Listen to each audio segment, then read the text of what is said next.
নমস্কার বন্ধুরা, আজকে আমি চলে আসছি চান্ডিল ড্যাম। তো দুদিন থেকে অনেক বৃষ্টি হওয়ার কারণে প্রচুর নদীতে জল যাচ্ছে। এই নদী হচ্ছে সুবর্ণরেখা, যার গতিবেগ তুলনা করা যায় না। তো আগে চান্ডিল ড্যামের কপাট খুলেছে, যার ফলে তো জল আসছে। তো যেটাকে আমরা চান্ডিল ড্যাম নামে জানি, সেটা অ্যাকচুয়ালি চান্ডিল ড্যাম নয়, সেটা হচ্ছে সুবর্ণরেখা বাঁধ। তো সুবর্ণরেখা বাঁধকে দু পাহাড়ের বিচে বাঁধানো আছে, সেটা হচ্ছে চান্ডিল ড্যাম।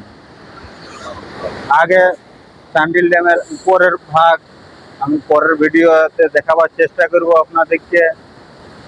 আপাতত আমি এখানে যতটা পাচ্ছি আপনাদেরকে দেখাবার মতন করছি। এখানে বেশি দাঁড়াবার জন্য টাইম দিচ্ছে না, প্রশাসন আগে বন্ধ করছে।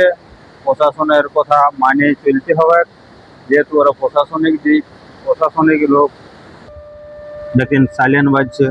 সাইলেন্ট বাজার মানে হচ্ছে যে এইটাই সতর্ক বার্তা যে আপনারা নিচের থেকে সরে যান। তো নিচের আশা করি পুরাটাই খালি হয়ে গেছে, আর কেউ নাই।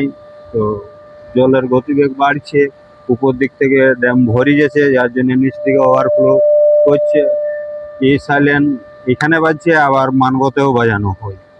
এই জন্য বাজানো হয় যে মানগতে অনেক গরু ছাগল তারা নদীর ধারে বাঁধা থাকে। তো যার জন্য ওইখানে সাইলেন্ট বাজানো হয়, যাতে কি ওসব নিজের যে সব কিছু আছে সেসব সাইড করে লই। এই হচ্ছে সাইলেন্ট বাজার মূল উদ্দেশ্য। এবার দেখাবো যে মাছ ধরছিল দাদা লোক, আর দাদায় দুটো মাছ ধরেছে। তো দেখি মাছ কি রেট লে, দাদারা কি লে না লে। তো কথা বলবো তাদের সাথে।